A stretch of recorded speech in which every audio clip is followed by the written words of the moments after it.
This week, the war between the Imperium and PAPI slows down even more. One more Upwell structure is lost forever in Pochven. For only the second time in EVE history, a Komodo is destroyed, and I covered the introduction of the Mobile Observatory in last week's update. Hello pod people, I'm Frost, and this is your weekly EVE Online update.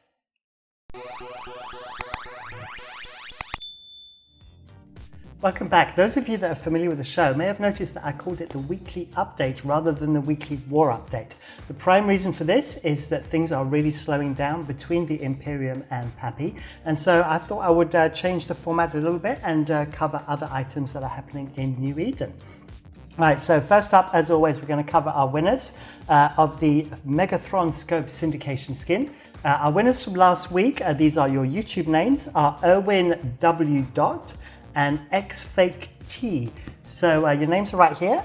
Make sure you do contact me. I did leave in a comment in the YouTube comments to you, but you need to come onto my Discord and notify me. Now I do have 3 winners from previous weeks that have come through very quickly. We have Azanarev Stormwrath, we have Visonius, and we have Major Templar. So congratulations to all of those pilots for winning their skins. All right, and as always, I have 2 more to give away a little bit later on in the show. Right, so what we're going to do, I'm going to jump up into my box. As always, I'm going to grab my pen. I'm going to show you the areas that I'm going to cover in terms of the war between PAPI and Imperium. So we've got Ethereum Reach and the Forge, pretty much the only areas we're going to cover up there. I'm going to mention Fetherbolis very quickly. I have something to mention in Cache, just one thing, and something in Delve as well. And that's pretty much it. So let's start with Ethereum Reach. So with Ethereum Reach, if you remember last week, the initiative had laid down loads of Raitarus all around the place. I think the vast majority were in PX-IHN, and then they had a few others kind of dotted around. I said that these will probably be cleared out. They have been. All of these Raitarus, so 4 out of the 5 in PX-IHN have been cleared out, as well as I think there was one in O-LJOO, there was one in TZ-Z4M. Those are now all gone. Now, on top of that, make sure my pen is disabled. Right, on top of that, if you remember that, sorry, mind blank there, in UEMON down here is where the initiative are currently staging out of. They're in an NPC station and they have a couple of Astra houses on grid. Now, a fight did actually break out where Fraternity tried to do the armor timer. I think it was an Astra house. I got told it was a Raitaru, but there are no Raitarus in the UEMON. I'm pretty certain it was an Astra house. But there was a fight that broke out as a consequence of this. And the way it kind of worked, as I understand, is that Fraternity went out to kill do the armor timer on this Astra house. The initiative, as you can see, then outformed them. So Fraternity pulled back and asked Slice to come and assist, and then a few others kind of joined in as well, a couple of others I think. Although I think Ferrata should be on the other side. I think those guys should be over here, but never mind.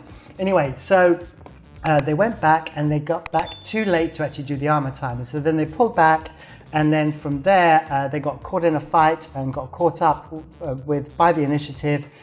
They then got their monitors, their FCs got headshot, and that was the end of that really. So, you know, only a small kind of fight, but it was definitely in the initiative's favor in this particular case. Headshotting FCs, not sure how I feel about that. I don't know the whole story, but it's not often that you see the monitors die before everything else.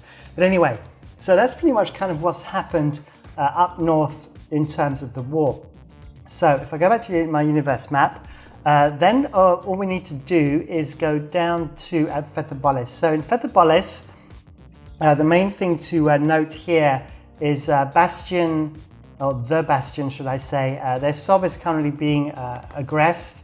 If you remember as well from previous weeks, IGC owned all of this territory here, and apart from obviously the XIX one where the Keepstar died last week. And they're slowly but surely being removed from Fetherbolis, and that's still ongoing.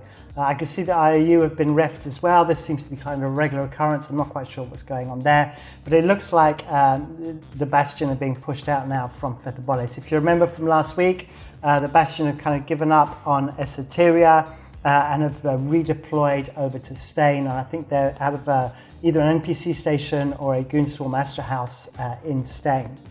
and they're still actively, apparently actively involved in aggressing into Ethereum. So that's pretty much it. There was a Fortizar that died. Was it this one? No, that was the one in Delve. We'll come into that in a minute. Okay, there was a Fortizar that died in Ethereum. It was in JTAC TPTA. And that was killed by a Fire Coalition and Evictus. The Fire Coalition brought some capitals and Evictus brought a subcap fleet, and they destroyed that. But as we know, that wasn't the deployment system. The deployment Fortizar got destroyed last week, and that was the reason why the Bastion moved out to Stain. Okay, so then I need to just come on to Catch very quickly. So with Catch, all I need to cover here is there was actually a jump gate that was destroyed by Siege Green, and the jump gate was destroyed in Q-U96U, which is here. There we go. And Siege Green are a South Korean group. They have been working with Wrecking Crew in the past, I think, or with Snuffed Out. I know they were involved in kind of the Amamaki thing, fights that were happening in there with Snuffed Out. I think they sided with Wrecking Crew. But anyway, they're in Stain. And they popped out and they actually attacked and killed the jump gate, Anti-Flex jump gate in Q-U96U, which belonged to Dracaris.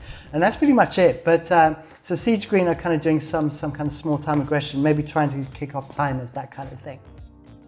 All right, so what we're going to do now is I'm going to do it nice and early this time. We're going to do the giveaway for the Megathron Scope Syndication skins. Here is the Megathron right here. It does look very good. If you recall, I normally ask you to create a sentence with a particular keyword in the comments. That's the YouTube comments below. So if you're watching the premiere, you don't need to put it in chat. You need to put it down below in the YouTube comments. And the keyword this week is Pochven. So Pochven.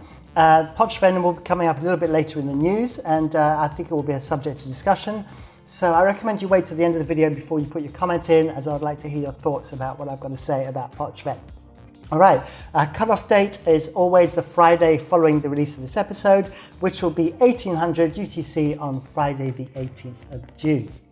All right, so then we're going to go back now. Here we go. And I wanted to mention last week, there was a claim made by, who was it? I've forgotten their name now. Oh yeah, Out of the Blue, who are a part of the US time zone Volta. And they were in, they had a Fortizar in Cloud Ring, and they said they were going to go and take some Sov out of Fountain. Actually, nothing has happened with that, and it doesn't look like it's actually come through and anything of consequence has happened. I also need to make a correction. Last week in the battle report, I said that Dark Side of the Eclipse were part of Volta. They are not part of Volta. They live in Outer Ring. And there was a Volta Astra House there, and they wanted to remove it in the one in NM-OEA, which is where the fight took place. And then obviously FAPI came along, and PAPI as a whole as well. I think Test and Legacy Coalition came along, and then it became a fight in all directions. So that's kind of what went on there. So thank you very much for bringing me up to date on Dark Side of the Eclipse. All right, so yeah, so that's it. And then we're going to come on to Delve. So if you recall with Delve, it's always been about this constellation down here. I think you're used to me drawing this now. So we've got the O-EMK constellation, which is in blue. And then we have T5ZI, which is the PAPI staging, and then they normally jump bridge into E-V and then try and get Asbels into 3-D MQT. Well, we're now at a situation where there are no more Asbels anchored. And that is to my understanding. I had a good look and I asked some people, no one seemed to be aware of any Asbels anchored, so I'm fairly confident in saying there are no Asbels anchored. So we don't know where it's going to go from here. In fact, the only aggression that kind of happened this week was Goonswarm brought out some jackdaws, I believe, and went into E-VKJV to attack the Anti-Flex jump gate that belongs to PAPI. PAPI then formed and it escalated, and it actually got to the point where this time the other way around, that super carriers and carriers from the PAPI side were dropped onto the structure that was next to the jump gate and skynetted their carriers. If you're not familiar with the term skynetting, sorry, they're fighters. Skynetting means that you basically tether yourself, or you're within tether range of a structure, and then you then launch your fighters out to do the fighting. If you then get into trouble, you either abandon your fighters or warp them back in, and then just de-aggress, and you just tether back up and you're safe. So that has been the policy or the tactical method that's been used by the Imperium very effectively in 3-D MQT, and then this time it was reversed round, and this time PAPI were using it. And a fight did break out, and I'm trying to think if I had a battle report for that. Let's have a look. Yeah, there we go. So here we go. So there was a battle here, and you can see that 50.6 billion is loss to the Imperium versus 16.6 billion loss to PAPI. Most of this, if I remember correctly, let me just check my notes, there was a whole bunch of, basically they were outnumbered. So the Imperium brought some Serbs, some Cerberuses to help the Jackdaws, and then obviously PAPI brought the carriers, the super carriers, and then brought a Union fleet, an Eagle fleet, Jackdaws and Svipples for support, and I think there's even a Harpy fleet in there as well. And so they're outnumbered, and hence the battle report looking the way it is. Then there was a Fortizar that was dropped. I'm sort of giggling because it was dropped in F-9PXR, and apparently, as you could see, the core, it was cored as well, and it was dropped without being brought to the attention of the FCs. And so Imperium picked up on this, dropped a whole bunch of bombers, and by the time the PAPI got to respond to that, the Fortizar had died, and hence why the loss is more weighted in the favor of the Imperium. Although a lot of bombers did die by the time the PAPI did show up. So I just wanted to bring that to your attention, and if you want to know where that was on the Delph map, it was up here in F-9PXR. There was also a Imperium Goonswarm Fortizar that died in, I think it was PS-94K. Let's have a look. Did I put, no, 7G-QIG, so actually one below. I thought all the Fortizars had died, had been destroyed, that belonged to the Imperium outside of that -O-IMK constellation. That appeared to be not the case, and there we go. So another Fortizar there died from Goonswarm. Then, as always, I do my tallies for the week for the E-EIMK constellation, along with T5ZI and E-VKJV. They're all linked in the description below, as always. And pretty much the same as last week. We're kind of at that. We now seem to have a kind of a $500 billion list lost every week. Seems to be the standard now in kind of these skirmishes that don't necessarily achieve very much. The balance was pretty much equal this week. It was 247.7 billion lost to the Imperium, and PAPI got a 235.3 loss. Then we're talking of billions here, and that was it. So as always, like I said, these are linked in the description. So that's pretty much gives us up to date on the war. Then I wanted to talk about Pochven. So if you're not familiar with Pochven, Pochven is the Triglavian space that got taken over from Empire space. You can access it either through wormholes or through filaments. And the thing with Pochven space, if you're not aware of this, is you can't actually anchor any upwell structures.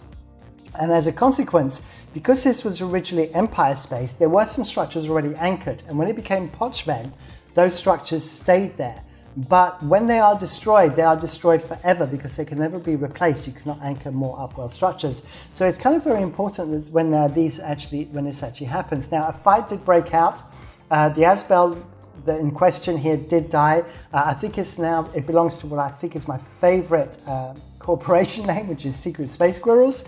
So they lost their Asbel. But the interesting thing with the fight, as you can see, it's a three-way fight here. So the primary aggressors were Dreadbomb, or Wrecking Crew as a whole. Let me start that again. So we've got Wrecking Crew, who are Dreadbomb, Purple Helmeted Warriors, Rogue Consortium, etc. And then Deepwater Hooligans were there as well. And they were the aggressors. And then on the defense side, we had the Triglavian Clades. These are role-playing groups, Triglavian alliances. So we have a Striborg Clade, I'll have to check the pronunciation. We've got Kybernauts Clade, and we have Interstellar Triglavian Collective. All these people I know for certain do live in Pochven. And then we had on the same side Goonswarm and Fraternity trying to protect, let me start that again. Goonswarm and Fraternity trying to protect that Asbel. And then we just had some kind of randoms here just dropping in on the kill map. So yeah, I just wanted to bring that to your attention. Now, the thing that's worrying me about Pochven as a whole is whether this content's going to kind of continue and whether this area has a future. The fact that you can't anchor structures, they are kind of the biggest content generator in EVE right now. So there are NPC stations, so it becomes very similar to Thera, you know, where you've got sort of NPC stations. But I'm just wondering whether the content's going to continue and whether this kind of upwell structure rule should stay or not. So let me know your thoughts in the comments. I'd be interested to hear about this, because I would like to see Pochven kind of really develop, and I like the fact that we've had kind of these groups that are these Triglavian groups living in Triglavian space, similar to the way that we had wormhole groups develop. And I would like to see that develop more. So there we go. I'd like to hear your comments about that. Right, so now what we're going to talk about is we're going to talk about this Komodo. So Komodos, if you're not aware, are pirate faction titans, and there's only ever been 2 lost. The previous lost one belonged to Test, and that was back in March of 2019. So almost more than 2 years later, a second one has now died. Now, the thing that makes these Komodos unusual is they also they're the only titans that can actually have fighters. So they can have fighters like a supercarrier, and I think they have a squad of heavies and a squad of lights. And they do double damage and have double tank on those fighters as well.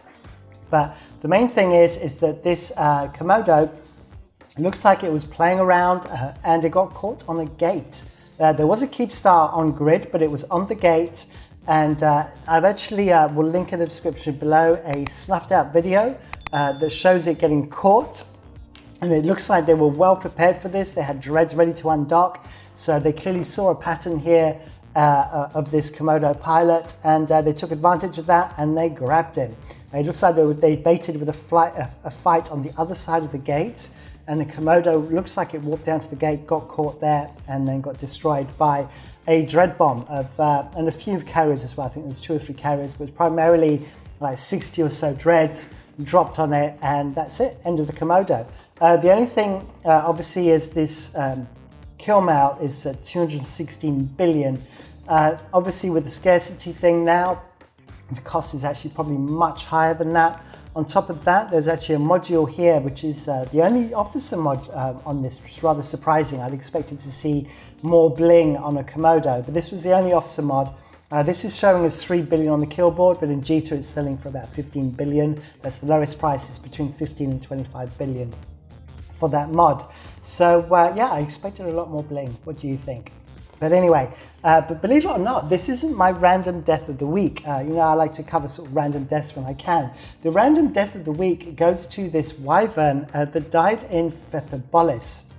Now, what makes it random, it looks like this Wyvern went out solo to set off the shield timer on an Astra house. So if we actually scroll down, I think you can see the Astra house is actually on the kill mail. There it is, right here. So it seems very, very bizarre to take out a supercarrier to ref a shield timer or reinforce a shield timer on an Astra house. I mean, you might as well take out a few alts, train up a few alts, and send them in bombers, and then if you die, you'll lose like 100 million, 150 million if you bling them out a little bit, and not like 30 billion as this kill mail shows. The fit was good, you know, there's a good tank on it and everything, but if you haven't got any support, it's gonna die. And you can see it was actually quite close as well, because it actually took bomb damage as well. But against authorities, looks like they picked up on that, and it looks like it was actually initially tackled by the Bastion.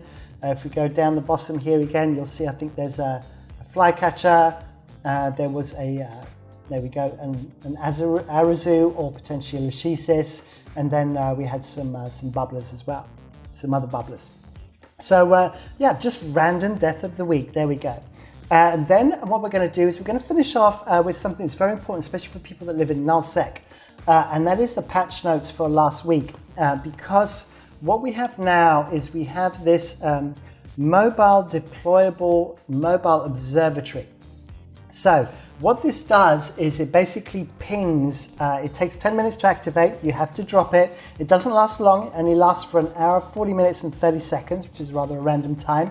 And then every so long it pings, and it will decloak cloaked ships. Now, the thing to be aware of is now all cloaks have this thing called the buff, and it's actually mentioned up here. The duration buff is 15 minutes, so when you undock and you first activate the cloak, for 15 minutes you will be fine. This thing will not decloak you, this mobile observatory. If once the 15 minutes expires and your cloak is still active, you can then be decloaked. If you want, within those 15 minutes, if you deactivate your cloak and reactivate it, then that 15-minute buff is reactivated again. So what it basically is, stops you from going AFK. Every 15 minutes, within 15 minutes, you have to come back, turn off your cloak, reactivate it again. So the other thing as well to be noted with this is that obviously it's 15 minutes at the moment, but it looks like they may change it in the future, and they may also even change it by cloak type or ship type. Now, the other thing to be aware of is because this is a new deployable, make sure that you update your overview to include this. Not only, and also the other thing to bear in mind is that it's per tab. So you have to go through each and every tab and make sure that you click that so that you can see it in the relevant tabs in your overview. Excuse me, I'm losing my voice now. Let me just do a cut. There we go, coughing fit over. It's hay fever season, and I think it's affecting me. All right, so I think we're pretty much up to date on everything. Oh no, and that's the other thing as well. We've now got 4 new gates as well. Obviously there's the gates between high-sec empires that make it easier to go between trading routes, and there's also a gate to Stain. And you will find that in Dotlan. If you go to, I think it's Tashmercon, it will show you the gate to Stain. And last thing is, don't forget the CSM vote closes tomorrow. This is the time of broadcasting at 1100 UTC on Tuesday the 15th of June. So if you've not done your CSM votes yet, now is the time to do it. As soon as you've watched this episode, go and do that. Your vote counts as always. You know how that works with the whole thing. And yeah, make sure you place a vote if you want to have the right people say what you want to CCP about Eve. That's all from me. As always, please like, subscribe, hit the bell icon for notifications. Mention me in your Corp Discord, your Alliance Discord, and I will see you on the next one. Thanks for watching. Bye.